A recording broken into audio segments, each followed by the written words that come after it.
Okay, so E3 happened. Elden Ring was shown, so that was pretty cool. I mean, technically that's SGF, but I'm counting the 10th to 15th as E3, so that was definitely a cool thing to see. Elden Ring, that was shown, which was surprising. I mean, kind of. We had a bunch of breadcrumbs leading up to it, and the subreddit was on fire, so it's still cool to see. And I guess Elden Ring also. Do you get it? Because I'm being quirky and only talking about one game. I was gonna do a whole recap on E3 for AAA games here, but it bloated the video a bit. Basically, for anyone not called Xbox, who probably had their best conference since I've been watching E3, and maybe Nintendo, I guess, E3 was pretty not so great this year. Unless you're talking about indie conferences. It was definitely annoying seeing the same game at like 4 different shows sometimes, but that aside, the indie side of E3 was incredible this year, and it gave us some amazing titles that I just really wanted to round up here. I'm not typically doing lists on this channel, but you know what? This is a good as reason as any to do one, so I'm not wasting any more time talking about the death of E3. Let's talk about some of the best indies shown at E3. First, I need to shout out some games that I didn't see as eligible for the top 10 list that I'm about to do, just because they've either been in development and shown off for a long time, or they've just had a big presence elsewhere a few times, or barely had a presence here, and all of that stuff. So Kena looks amazing. It's going to be a banger when it comes out in August. Coming out basically right before that is 12 Minutes. For what this game is, it's been in development for a crazy amount of time, so I'm thinking it's going to have some insane polish and react great to your choices, so I'm definitely excited for that one. Sifu, I just made a full video on if you're interested in that game, but it basically had a tiny cameo at the IGN Expo and that's it. Shadow Warrior 3 looks so much more colorful and insane and linear than 2, and like an infinitely more fun and stylized version of 1, so considering I really like those two games, I'm expecting big things from this, although I'm not really sure if it's considered an indie at this point. And then finally, Atomic Heart. And yes, this is an indie. It fits the traditional definition of an indie, and it looks absolutely amazing, and I'm actually going to do a video on it soon because I've been following it for a few years now, and I really want to talk about it. Okay, now, quick official runner-ups to the top 10. Yeah, there's a lot of games I want to talk about, I told you, and I still had to make sacrifices to get it this far. There were a lot of games. And yes, some of these, if not most, have a publisher, so they're not traditional indies, but they pass the eye test and they have small teams, so I'm including them, okay? Get over it. Lifeslide, this has a great demo out. It's peaceful and simple, and that's what I like about it. I had a surprisingly good time with this one. We only got the tiniest look at Iron Corbo Kung Fu Janitor, but what a premise, and I'm really digging the style. I hope we see more of this soon. Trash Sailors looks like Don't Starve with a boat, and it also has a demo, but I haven't really gotten into survival games, so my only real thought is not exactly my thing, but looks cool, and I think a lot of people will enjoy it. Wizard with a Gun looks even more like Don't Starve. I think this is just slightly more up my alley, but mainly I just like the style and what seems to be a slightly more fully fleshed out combat for a game like this. White Shadows has a cool art style and a dark aesthetic. I want to see more from that. Archvale seems like a fun bullet hell. Tunic is a favorite of a lot of people, and I agree it looks really good, but I think a few other top-down action games just barely beat this one out from E3. Phantom Abyss, awesome idea, looks fun as hell. Early access should be out the day this video is supposed to release, so check that out for sure. Planet of Lana has some beautiful artwork and reminds me of a Playdead or Tarsier Studios game, but it's a bit brighter, which makes it slightly less interesting to me, but that's just based on how much I love the atmosphere of other games like this. Inscription might be the game that finally gets me into card-based games, because this looks way too cool to pass up. It's got horror, great sound design, and interesting style, and it seems to be a lot more than a straightforward card game, so I'm keeping my eye on this bad boy. And finally, Trek to Yomi. This basically looks like 2D Ghost of Tsushima with Kurosawa mode turned on. I'm worried about the combat feeling a bit floatier than you might want for a game like this, but it's still a year away, so we'll see how it comes along. Definitely a good way to pass the time before the Ghost sequel, though. Okay, so now for my 10 favorites of the week, I'm going to be getting just the tiniest bit more in depth, so strap in and let's talk about the 10 best indies of E3. In my opinion. Number 10, Fallen Aces. Did you ever wonder to yourself, hey, how would the original Doom game look if it was a noir crime game?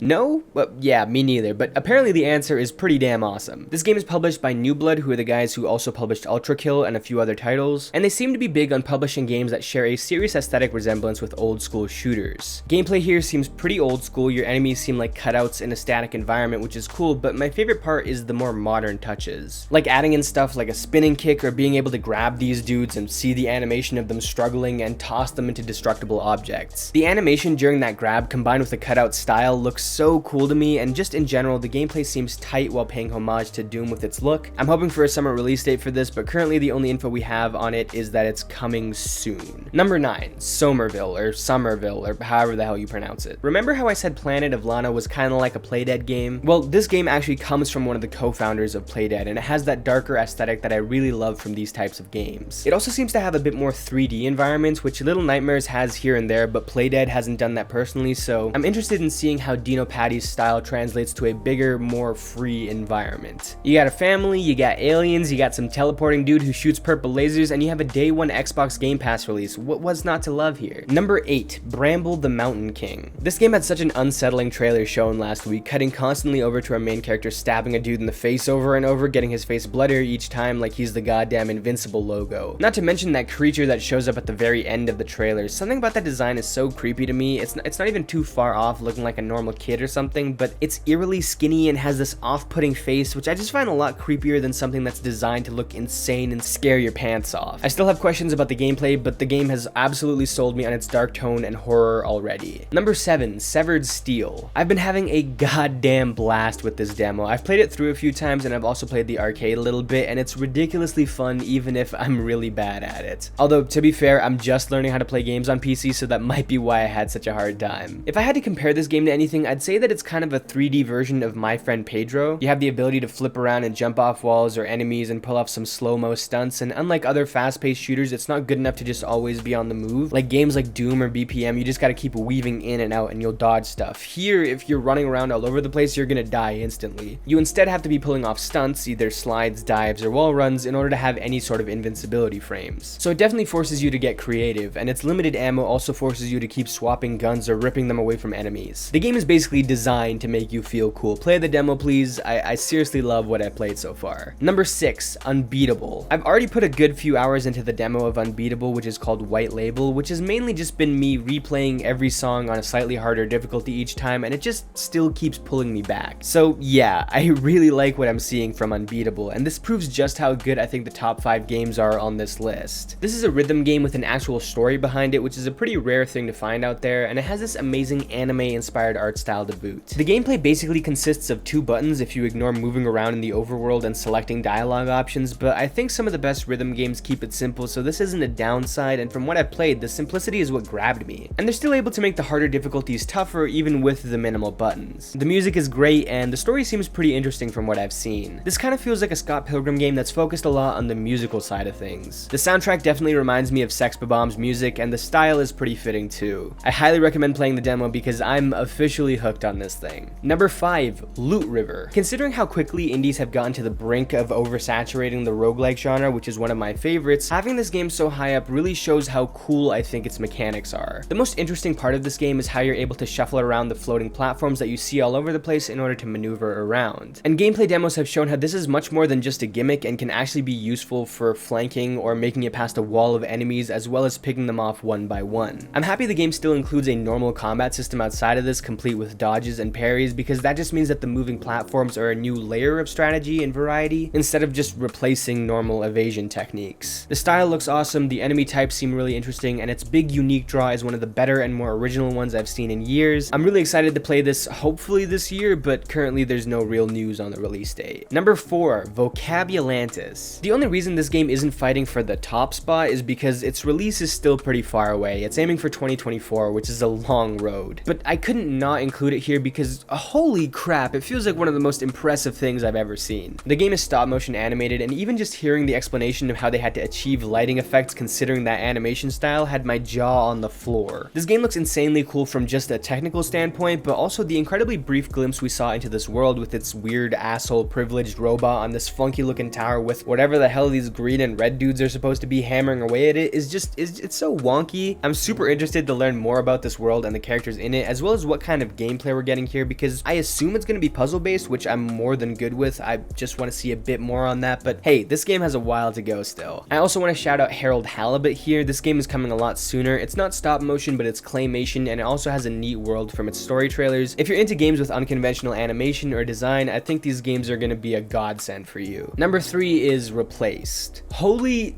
Jesus, the detail in the pixel art and the phenomenal lighting in this game cannot be overstated, and neither can its incredibly weighty weighty combat. Every motion seems to have so much heft to it. Even with the dodges, you can see this camera tilt that makes it feel heavy and intense. I feel like a lot of side scrollers are pretty fast paced and some of the slower ones are usually more melee focused, but this game's got guns along with melee and it just seems to bask in its methodical combat system. And it meshes perfectly with the bits and pieces we've seen of the world. Very gritty, very neon apocalypse. And the cherry on top is that this is the second game on here that's day one Game Pass. Again, it's really unfortunate that Sony wasn't at E3 and a good handful of these games aren't being ported over to PlayStation, because some of PlayStation's indies look ridiculous, and I mentioned a few at the top of this video, but Microsoft is really building up their indie exclusives here too, with Somerville and Replaced, and those two are great ones to have in your corner. Number 2, Death's Door. This is the only game on this list with a hard release date. A lot of the other stuff is probably releasing this year, but they have no confirmed dates, and I'm glad this one does because I am so into what they're doing here. It's a top-down action game a la Zelda, just like Tunic and Loot River, but the reason why this one is my favorite of those three is because it's just dripping with charm, character, world building, and humor. The premise of having these lazy crows be in charge of reaping the souls of things that aren't naturally dying is equal parts dark and silly. In just the small amounts we've seen from the trailer, there seems to be a personality and moment-to-moment humor everywhere that reminds me of another indie game, Little Devil Inside, and if you've watched my video on that game and my excitement for it, you know that is a huge compliment. The action seems incredibly tight and like it gives you everything you could possibly want. Fast melee combat, dodging, grappling, returning projectiles, firing arrows, all with some really awesome enemy designs. I'm actually playing through Titan Souls right now, which is developed by the same guys, and although the action in that game is infinitely more limited on purpose of course, the one thing I know this team is clearly good at is coming up with unique bosses and mechanics. And from what we see here, this game has some amazing looking bosses that seem to be a blast to fight. Seriously, this house boss might be the coolest enemy I've seen in a game in years. The game comes out in under a month and you can bet your ass I'm playing it day one. Number 1,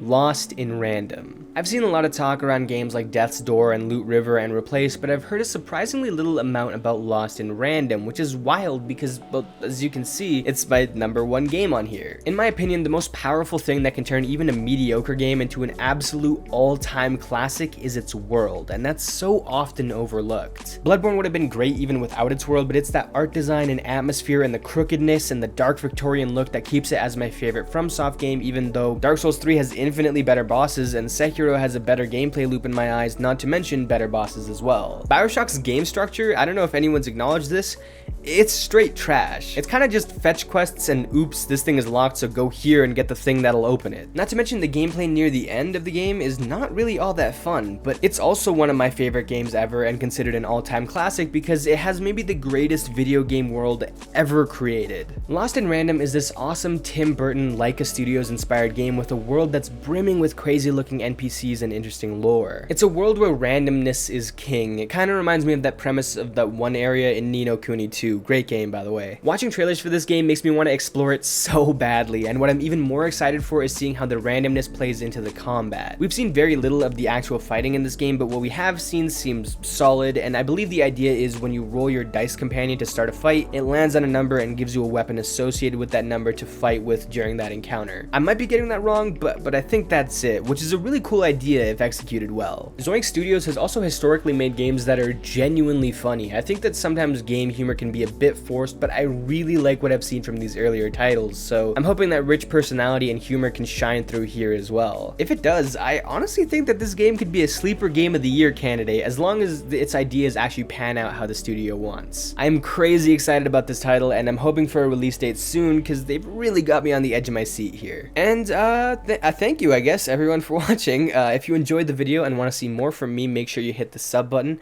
If you're already subbed and watched this far, I'm curious to know what you think of me doing a few lists during the year, maybe after big events like this or just when I feel like it, because I kind of like them. They're easier to edit than some of my more analytical stuff, so let me know. Also, let me know what your favorite game was on here, or if I maybe missed one that you were super stoked for. There's a lot to choose from. I'm very, very excited for the future of indies, and luckily I cover indies quite a bit on here, so you can definitely see updates on a few of these games at least on my channel in the future. But anyways, with that, like, comment, bell, all that stuff, and I'll see you all next time. Peace.